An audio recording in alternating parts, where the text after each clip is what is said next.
Alors, je vous propose cet exercice dans lequel on va étudier un endomorphisme de Mn de R et qui est défini de la manière suivante. On prend une matrice A qui est une matrice symétrique, une matrice bien sûr de Mn de R, et puis on va définir l'endomorphisme F par quel que soit M appartenant à Mn de R, f de M égale à AM moins MA. Et donc, je vous laisse regarder l'exercice. Vous pouvez, à la rigueur, appuyer sur pause pour faire une copie d'écran. Donc, on commence par une étude des matrices XT, Y et XYT, une petite question informatique, et puis après, on commence directement l'étude de l'application F en posant la question si F est bijective. Après, on va s'intéresser à l'aspect vecteur propre.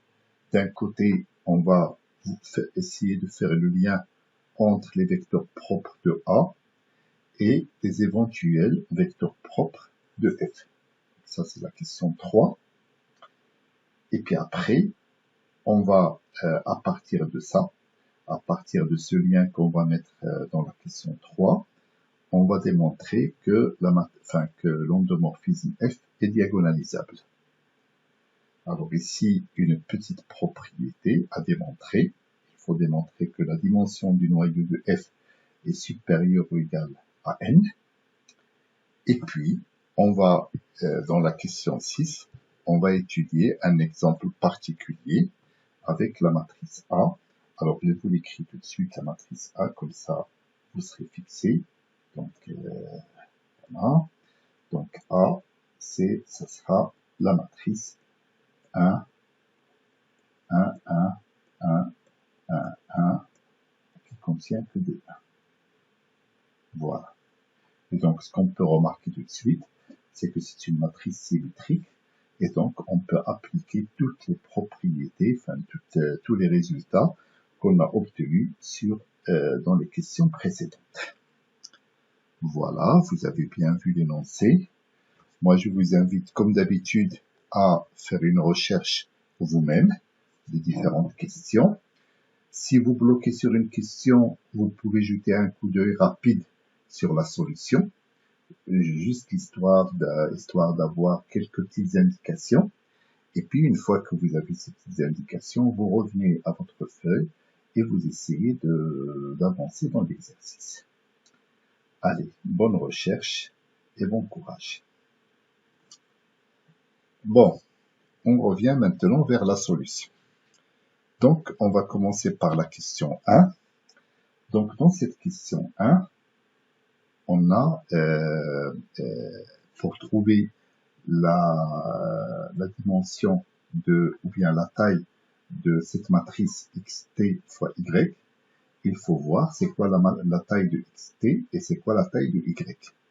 Donc là, comme x appartient à Mn1 de R, ça veut dire c'est une matrice colonne à n lignes. Donc là, tout simplement, xt appartient à M1n de R. Alors, je peux écrire les choses de manière plus précise. Par exemple, je peux considérer que x, c'est x1 jusqu'à xn, une matrice à n lignes et à une seule colonne. Et puis, bien sûr, quand je vais faire la transposée, ça va faire la matrice ligne. Donc là, x1 jusqu'à xn. Et puis, même chose pour y. Et donc, si x, la transposée de x contient une ligne et une colonne, et la matrice y contient une colonne, enfin une ligne et une colonne, et bien tout simplement, quand on fait le produit, on va obtenir une matrice qui contient une seule ligne et une seule colonne. Donc une matrice qui appartient à M1 de R, ça veut dire une matrice qui contient un seul coefficient. Inversement, j'ai x qui appartient à Mn1 de R, donc N lignes et une colonne, et puis Y transposé appartient à N1, N de R, c'est-à-dire une ligne et N colonnes. Donc quand on va faire le produit, cette fois-ci, on va obtenir une matrice qui contient N lignes et N colonnes.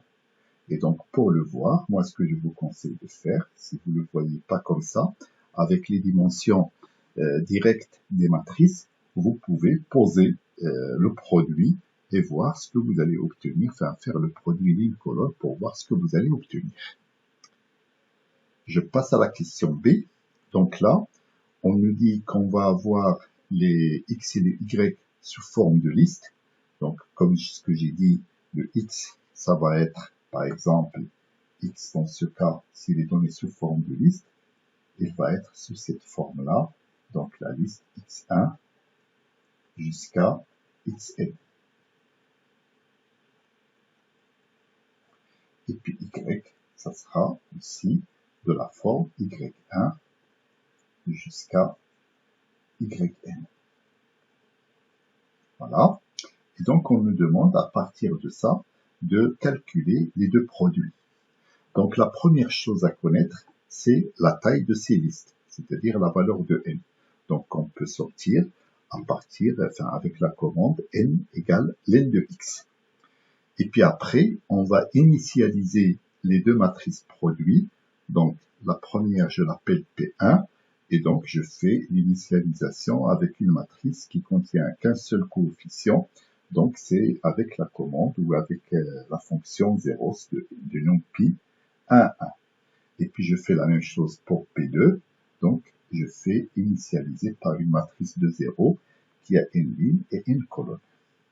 Alors la première chose que je vais calculer ici, c'est ce coefficient de la matrice n. Donc tout simplement, ça sera le coefficient 0, 0, P1, 0, 0. Donc au départ, c'est 0. Et puis à chaque fois, à chaque itération de cette boucle, je vais lui ajouter xi fois yi.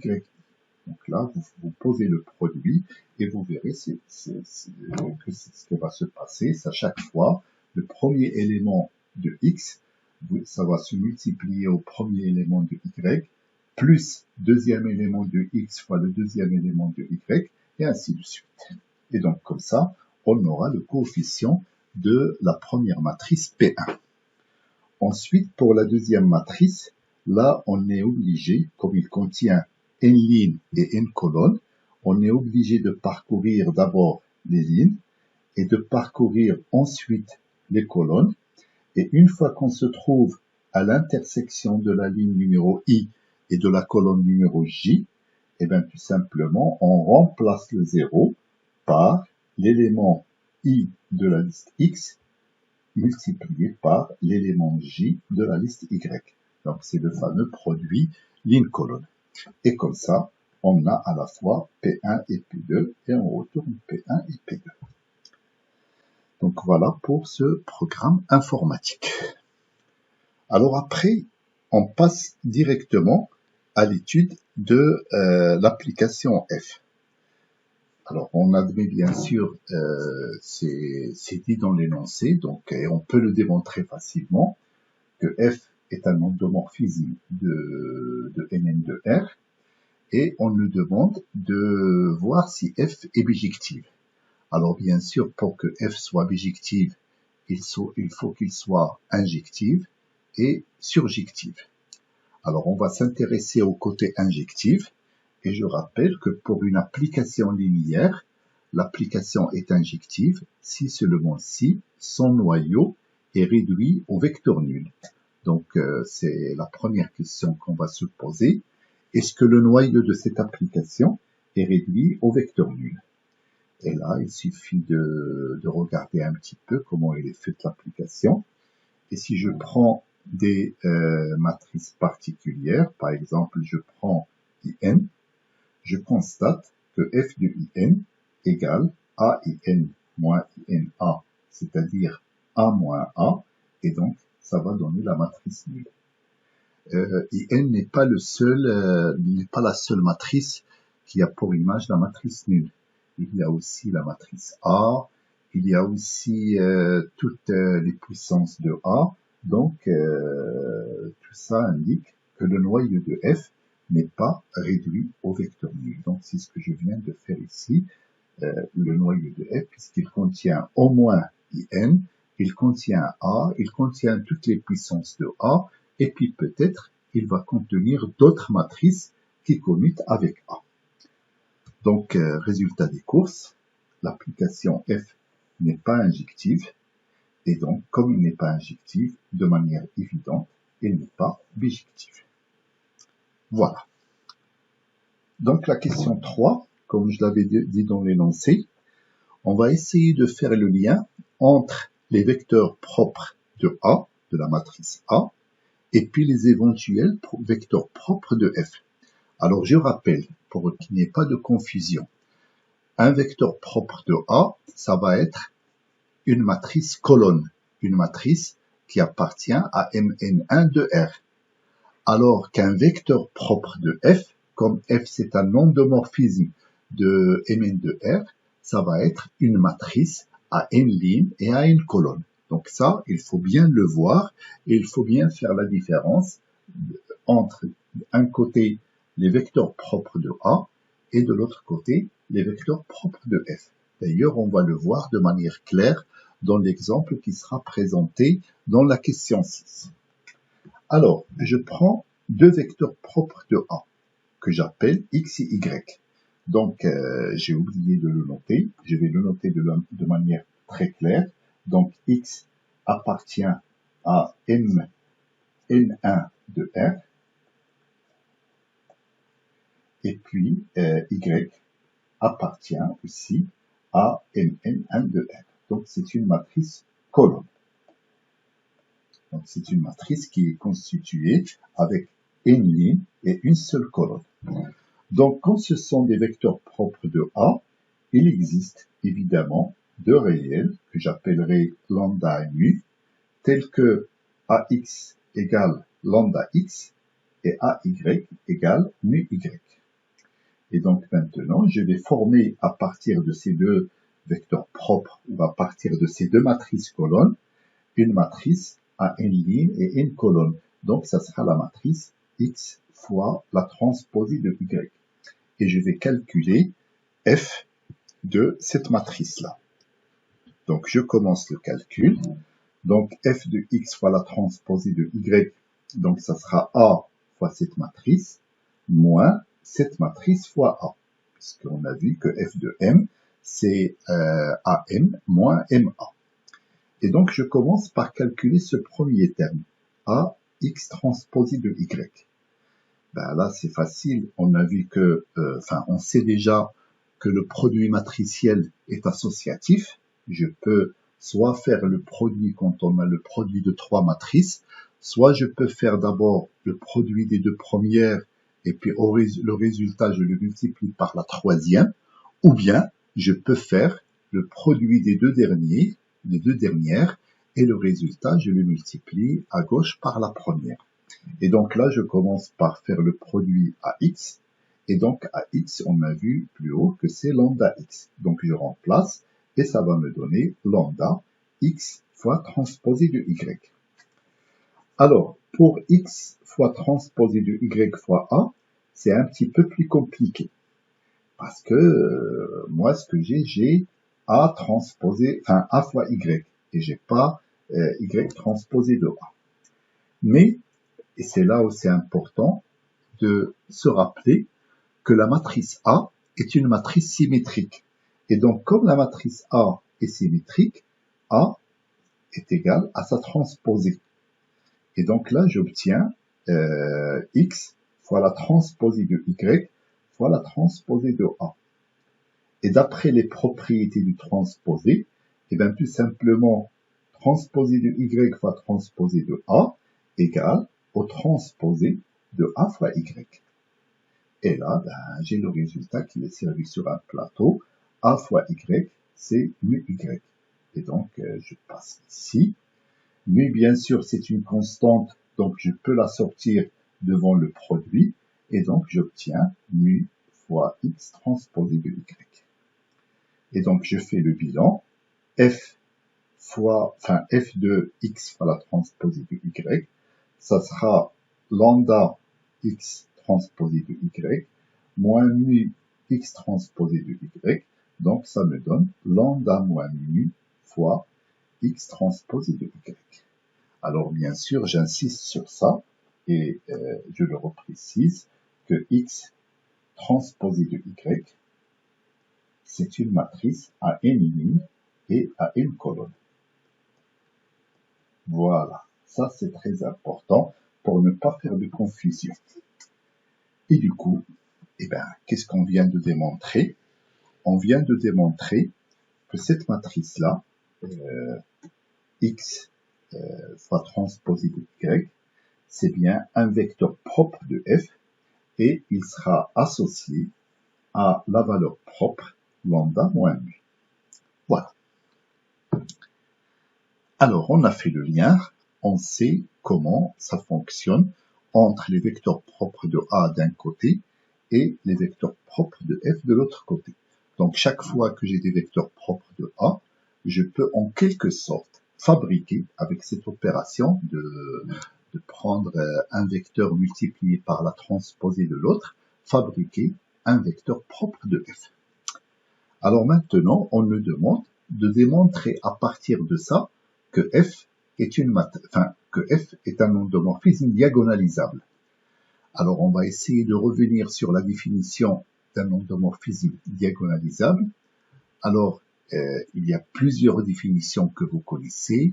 Par exemple, en dimension finie, il suffit que l'endomorphisme admette un certain nombre de valeurs propres distinctes égales à la dimension de l'espace dans lequel on travaille. Donc ça, c'est une première condition. Une deuxième condition, c'est que la somme des dimensions des sous-espaces propres doit être égale à la dimension de l'espace. Et puis, une troisième condition qu'on oublie souvent, et donc c'est ça qui va nous servir dans cette question, c'est de se dire que on peut trouver une base de l'espace. Donc là, en l'occurrence, ça sera Mn de R, et une base qui est formée uniquement de vecteurs propres de F. Donc c'est ce qu'on va essayer de démontrer. Alors, on part du fait que A, je rappelle que A est une matrice à coefficient réel qui est symétrique. Et donc, d'après un résultat du cours, d'après un théorème du cours, A est diagonalisable. Et là, A, comme il est diagonalisable, elle admet, elle a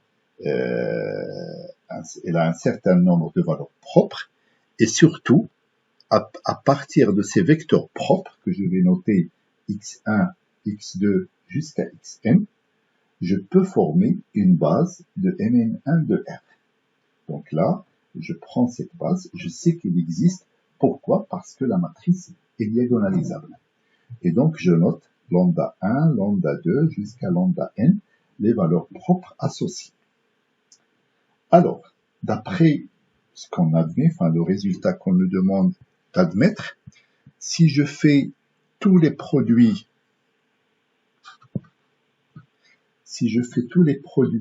des vecteurs xi par des vecteurs xj transposés, avec i et j qui varient entre 1 et n, et bien tout simplement, avec ces produits-là, on va obtenir une base de Mn de R.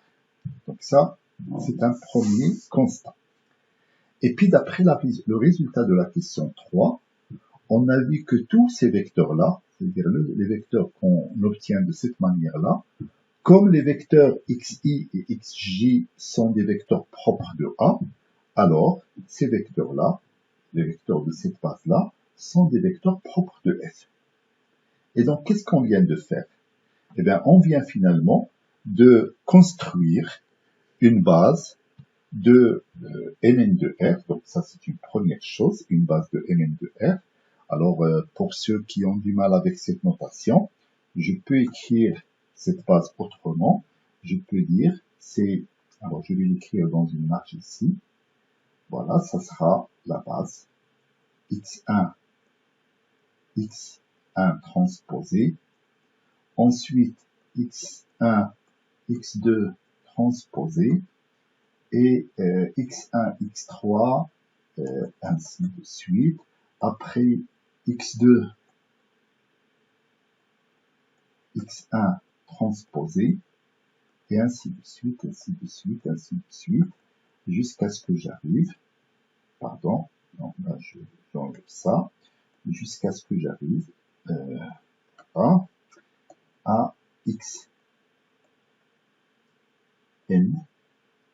xn transposé. Donc on fait toutes les combinaisons possibles des vecteurs 2 à 2. Alors, juste une question de dénombrement. Dans la base x1 jusqu'à xn, j'ai n vecteurs. Et donc, quand je fais le produit comme ça, n vecteurs, donc c'est la dimension de mn1 de R. Par contre, si je fais des croisements comme ça entre ces vecteurs, des produits comme ça entre ces vecteurs, ben, un petit calcul avec le dénombrement va montrer que je vais obtenir une famille à n carré vecteurs. Et justement, la dimension de mn de R, c'est n carré. Donc, tout est cohérent. Alors, je reviens. Donc, je dis, avec cette famille-là, que j'ai noté soit comme ça,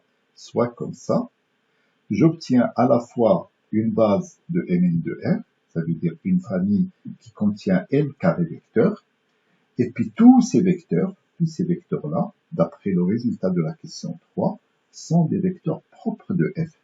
Donc je viens tout simplement de construire une base de l'espace qui est une base de vecteurs propres de F.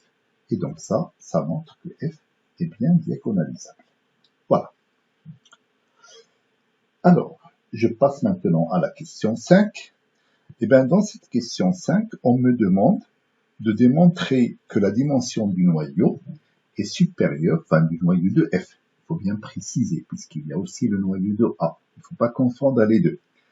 On parle bien du noyau de F. Donc, on me demande de démontrer que la dimension du noyau de F est supérieure ou égale à n. Alors, je pars aussi d'un constat très simple, c'est que si je prends n'importe quel i appartenant à un n, eh bien AXI, comme XI c'est un vecteur propre de A, associé à la valeur propre lambda I, donc AXI égale lambda I fois XI. Et d'après toujours le résultat de la question 3, si je calcule f de xi fois xi transposé, eh bien je vais trouver lambda I moins lambda I fois xi transposé, c'est-à-dire j'obtiens la matrice nulle. Et donc, toutes les matrices qui sont de cette forme-là, xi fois xi transposé, eh bien, ils appartiennent évidemment à Ker de F. Et donc, l'ensemble, ou bien le sous-espace vectoriel engendré par ces vecteurs, x1, x1 transposé, x2, x2 transposé, etc., jusqu'à xn, xn transposé, eh bien, il est évidemment inclus dans Ker de F. Parce que tous ces vecteurs-là sont des vecteurs qui appartiennent à Ker de F. On vient juste de le montrer. Alors, si je prends cette famille-là, x1, x1 transposé, voilà, ils font partie de la base de Mn de R dont on a parlé avant. Et donc, quand on va les isoler, ils vont former évidemment une famille libre. Ils ne peuvent pas former une famille liée de Mn de R. C'est une famille libre. Donc la dimension du sous-espace engendré par ces vecteurs-là, c'est tout simplement, va être égale au cardinal de la famille, c'est-à-dire n. Et comme vecte de x1 transposé jusqu'à xn transposé est inclus dans Ker de F, donc la dimension de Ker de F est supérieure ou égale à la dimension de ce sous-espace-là. Et du coup, la dimension de Ker de F est supérieure ou égale à n. Voilà. Mais on verra que dans la pratique, ça va contenir plus que n vecteurs, puisque il y a certains vecteurs, comme on va le voir après, qui peuvent avoir, donc il y a les vecteurs, le vecteur avec lui-même, et puis deux vecteurs, même s'ils sont différents, dès le moment qu'ils sont associés à la même valeur propre, eh bien, ils vont donner comme valeur propre 0, et du coup, x fois, le premier multiplié par le transposé du deuxième va appartenir aussi au noyau. Voilà. Eh bien, on arrive à la question 6, et là, on va respirer un petit peu parce que on va prendre un cas particulier avec n égale 3. Donc, on propose de faire cette étude avec cette matrice-là, la matrice A qui contient que des 1. Alors, la première chose qu'on peut constater, c'est une matrice symétrique, c'est une matrice réelle symétrique. Donc, on sait à l'avance qu'elle va être diagonalisable. Là, il n'y a aucun problème. Et puis, on constate, tout simplement, ça c'est vraiment évident, que le rang de cette matrice est égal à A. Donc, la dimension de son noyau égale à 2. Alors, il suffit de trouver deux vecteurs non collinéaires qui appartiennent au noyau. Et là, c'est simple. Il suffit de faire la première colonne moins la deuxième, et puis la deuxième moins la troisième. Vous connaissez la méthode. Et ou bien la première moins la troisième, peu importe. Et donc, moi, je trouve deux vecteurs qui appartiennent au noyau, qui sont les vecteurs, le premier, je l'ai appelé x1, qui est le vecteur 1 moins 1, 0. Et puis le deuxième, c'est x2, qui est le vecteur 0, 1, moins 1. Et puis, donc, du coup, ce que je peux dire, c'est que le noyau de A est engendré par ces deux vecteurs. Je peux dire aussi que 0, c'est une valeur propre de A, et le sous-espace propre de A, lié à cette valeur propre, c'est le noyau, c'est vecteur de x1, x2. Alors, il nous reste à trouver une autre valeur propre. Alors, on peut le faire avec les méthodes classiques, mais là aussi, c'est flagrant. On peut constater que si je multiplie la matrice A par la matrice 1, 1, 1, ça va donner 3 fois 1, 1, 1. Donc 3, c'est aussi une valeur propre de A, et le sous-espace propre associé, il sera nécessairement de dimension 1, et donc E3 de A, ça sera vecteur de X3. Donc voilà, j'ai obtenu ma base de vecteurs propres de A, et vous voyez bien que ce sont des vecteurs qui appartiennent à M31 de R. Ça, je l'écris, donc XI appartient à M31 de R. Voilà. Et bien, d'après les résultats de toutes les questions précédentes, on peut établir les conclusions suivantes. Et donc, la première conclusion, c'est que à partir de ces trois vecteurs, je peux former une base de M3 de R. Alors, comment je vais faire pour former cette base? Eh bien, tout simplement, je prends un premier vecteur de la base de M31 de R, et je le multiplie par le transposé de l'autre. Alors, par exemple, je fais x1 fois x1 transposé, x1 fois x2 transposé, et ainsi de suite. Et bien sûr, je vais obtenir une famille à 9 vecteurs. Et ça tombe bien, puisque la dimension de M3 de R, c'est 9. C'est n au carré, donc là c'est 3 au carré, c'est 9. Donc ça, c'est le premier résultat que je peux, ou bien la première conclusion que je peux établir. Ensuite, la deuxième conclusion, je sais que chaque fois que j'ai un vecteur propre de A, j'ai deux vecteurs propres de A, à partir de ces deux vecteurs propres, je peux former un vecteur propre de F avec comme valeur propre la différence des deux valeurs propres. Donc, il suffit de faire toutes les différences possibles entre les valeurs propres de A. Donc A, il admet deux valeurs propres, 0 et 3. Donc si je fais 0 moins 0, ça va me faire la valeur propre 0. Si je fais 3 moins 3, ça me donne aussi la même valeur propre 0. Par contre, si je fais 3 moins 0, ça va me faire 3. Et puis, si je fais 0 moins 3, ça va me faire moins 3. Donc les valeurs propres associées à les valeurs propres de f vont être 0, 3 et moins 3. Et là, on va trouver les sous-espaces propres associés à chaque valeur propre. Alors pour E0 de f, qui va être aussi le noyau de f, et bien tout d'abord, j'aurai toute la série de xi, x1, xi transposé.